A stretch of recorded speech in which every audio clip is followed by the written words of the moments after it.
In this video, we're going to talk about why some nootropics users are power nootropics users, what the difference is, and why some folks just require very little doses of very simple stacks to get good brain function. Coming up.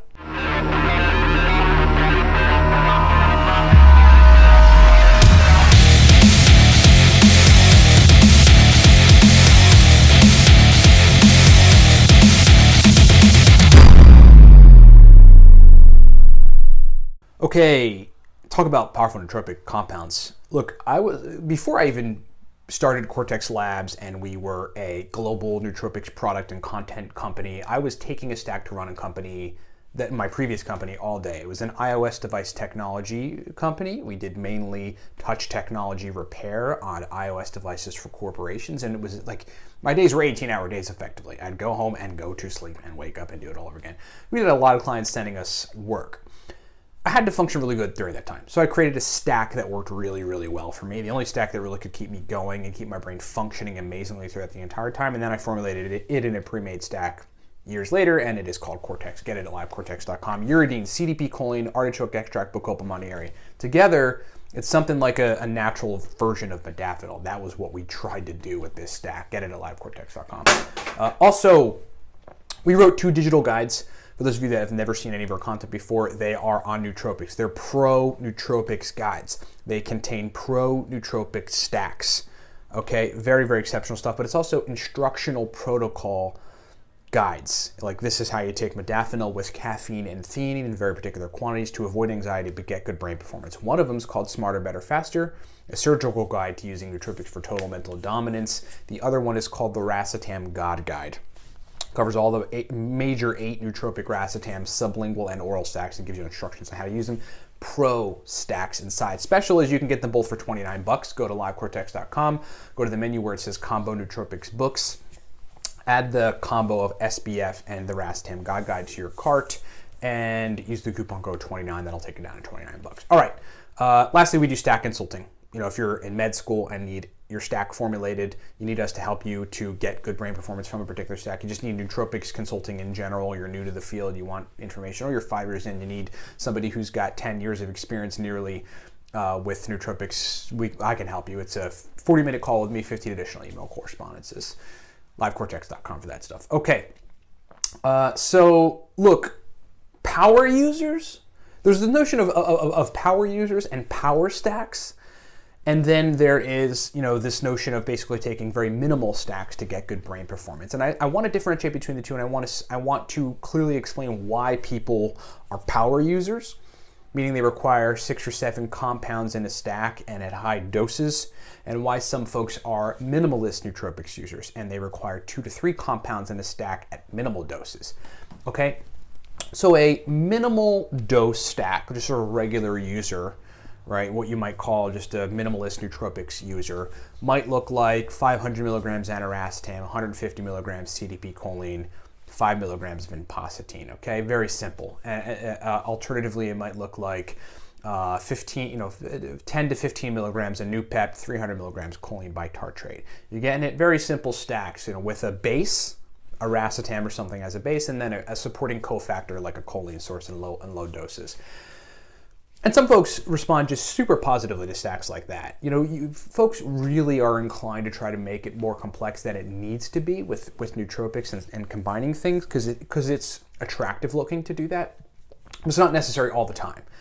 So that's the sort of simplistic minimalist nootropics users. That's the you know how that's broken down. Some folks though are going to require to be power users.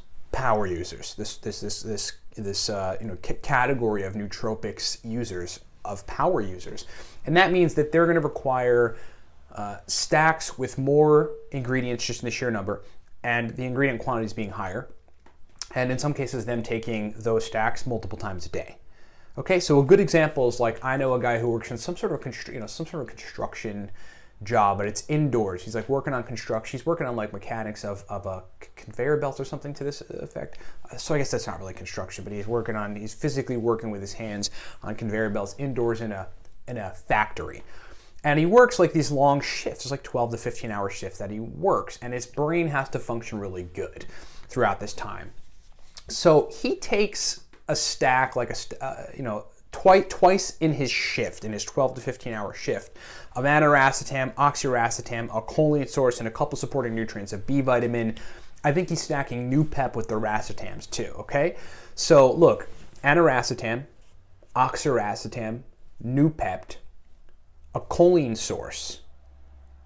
Together, that's a power user stack. He's taking it twice during a 15-hour period of working. That's a power stack. You've got more than one racetam, and you have another cholinergic compound, Nupep, in there, synergizing with the racetams and putting this guy in a place where he can really, really cognitively function. Now, why does that guy need that big power user stack, where the hypothetical person that needs a simplistic minimal stack could function on 15 milligrams Nupep, 500 milligrams choline bitartrate for that entire 15 hours, and be good? And the answer, so that's the difference between power users. Power users like higher quantity, multiple things in a stack, maybe taking it twice a day, and then simplistic users are just run-of-the-mill, basic but still functional nootropic stack. The reason some folks are power users isn't because they just want to take more nootropics or because they like taking nootropics. My position on this is, and it's always been my position, and I just see it validated over and over and over and over again. My position on this is folks that require larger doses of a lot of stuff, it's two things basically. It's one, their baselines are so not good. Their baselines, I don't want to use the word terrible, they're trying to be derogatory. Trying to be helpful. Their baselines are just not great. They're not highly functional at their baseline. That's number one. And that can be for any number of reasons. That's a whole entirely different video. Sleep and optimizing otherwise physiology via exercise, via cardio particularly at particular times in the day. Mitochondrial function, adequate carbohydrate intake. You got these dogmatic paleo-esque diets that are really messing people up. Don't understand basic biology and trying to think they can fat adapt and all this stuff. And so that's one thing. But the other thing that is more at the root of why people are power users and need to be power users and take these complex stacks multiple times a day, other than their baselines just not being good for one reason or another, that certainly is fixable, but this is the reason they have to take these nootropics, is because neurologically, this is where we're certainly in a little bit of a theory land, but again, this is validated over and over and over again in my experience with nootropics and in my experience working with people, helping them to take nootropics and helping them to get their brains functioning good, is that there is some degree of receptor, neurotransmitter receptor malfunction, neurotransmitter system malfunction, that they require lots of input and lots of optimization of particular neurochemicals. So they require large doses of nootropics for consistent periods of time.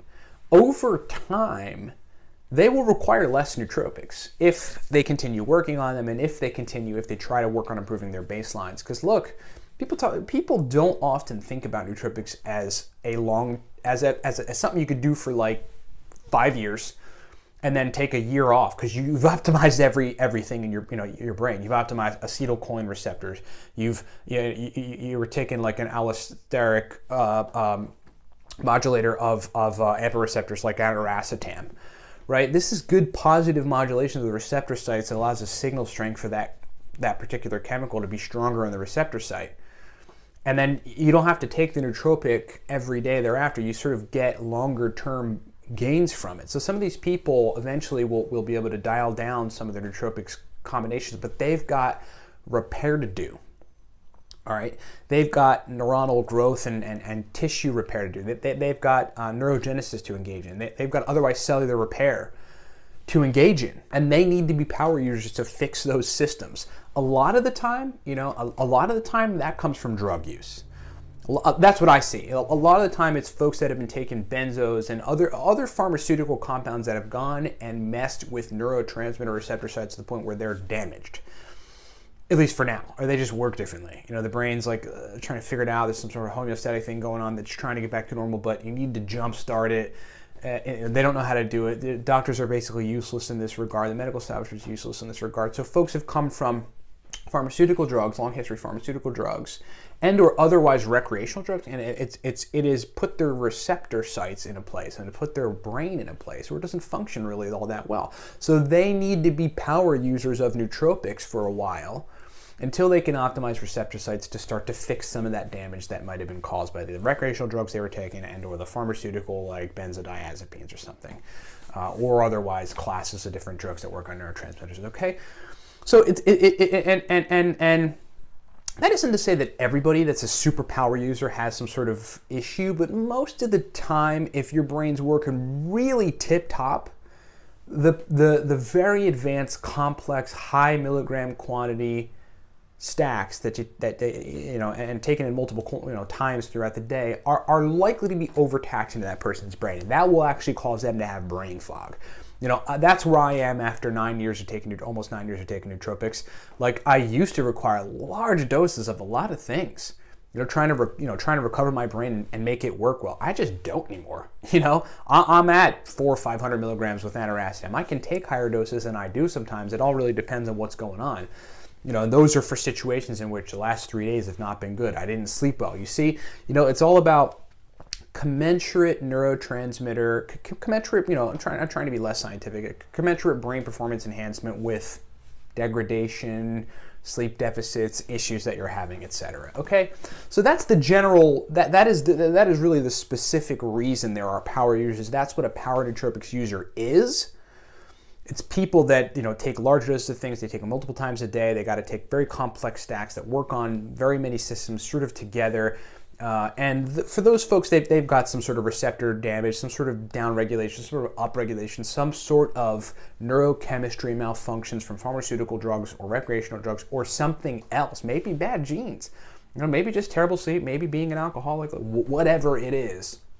That's why folks require such high doses. And I think you're going to find that over time, I certainly have found this.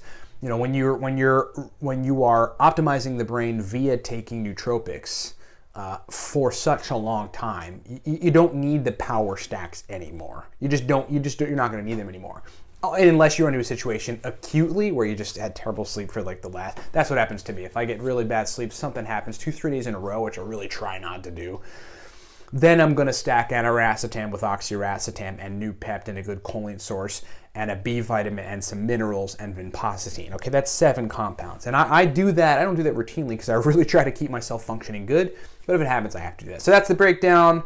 Power nootropics users, pro nootropics users, complex stack nootropics users versus regular. So if you're one of those folks that you just either don't respond well to large quantities of nootropics, you got to keep your stuff relatively low dose and relatively simple. It's not a bad thing. It is a good thing. It means your brain's functioning really, really well. That extra input to optimize cholinergic receptors and acetylcholine flow and dopamine quantity, you don't need it as much, and that is a darn good thing. Thank you so much for watching. That has been the video.